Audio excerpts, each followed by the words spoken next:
Trump America అధ్యక్షుడిగా బాధ్యతలు చేపట్టిన తర్వాత దేశంలో కీలక మార్పులు తీసుకువచ్చారు. ముఖ్యంగా దేశంలో అక్రమ వలసదారులను తరిమివేయడంతో పాటు చదువు పేరుతో వచ్చి అక్కడ జాబ్ చేస్తున్న వారిపై కూడా కొరడా జుర్పించారు. ఆ తర్వాత స్టూడెంట్ వీసాల జారీ ప్రక్రియను నిలిపివేశారు.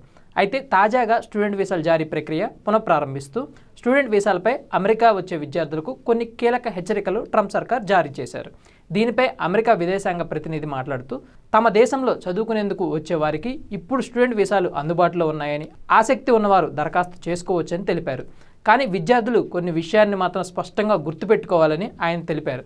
అయితే అమెరికా వచ్చే విద్యార్థులు ఏ ఉద్దేశంతో అయితే వీసాల కోసం దరఖాస్తు చేసుకుంటున్నారో ఇక్కడికి వచ్చిన తర్వాత ఆ పని కోసం మాత్రమే మీ వీసాలు వినియోగించుకోవాలని స్పష్టం చేశారు.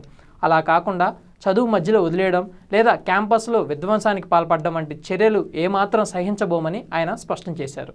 అంతేకాకుండా దేశ జాతీయ భద్రత, వలస చట్టాలను దృష్టిలో ఉంచుకొని తమ విధి విధానాలు ఉంటాయని క్లారిటీ ఇచ్చారు. ప్రభుత్వ నిబంధనలు కేవలం అమెరికా పౌరులకి మాత్రమే కాకుండా స్టూడెంట్ వీసాలపై ఇక్కడికి వచ్చి వారితో కలిసి చదువుకునే ఇతర దేశాల విద్యార్థుల భద్రతకు కూడా అవసరమని ఆయన స్పష్టం చేశారు. సోషల్ మీడియాపై కూడా కఠినమైన నిఘా ఉంటుందని చెప్పారు.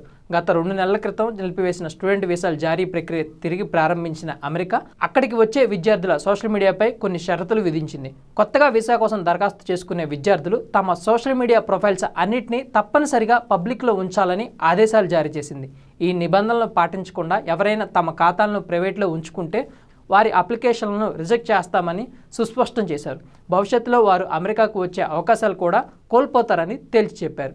అంతేకాకుండా విద్యార్థి వీసాలు కూడా గరిష్ట కాలపరిమితి విధించాలని అమెరికా యోచిస్తోంది. అందుకోసం డిపార్ట్మెంట్ ఆఫ్ హోలాండ్ సెక్యూరిటీ కొత్త ప్రతిపాదనలను సిద్ధం చేస్తుంది. దీంతో ఈ ఆంక్షలు విద్యార్థుల్లో కొత్త ఆందోళనలను గురిచేస్తున్నాయి.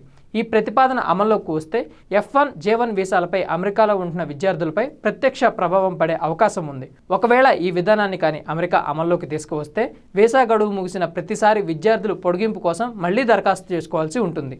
అయితే ఈ ప్రతిపాదనపై ఇంకా చర్చలు మాత్రమే జరుగుతున్నాయి.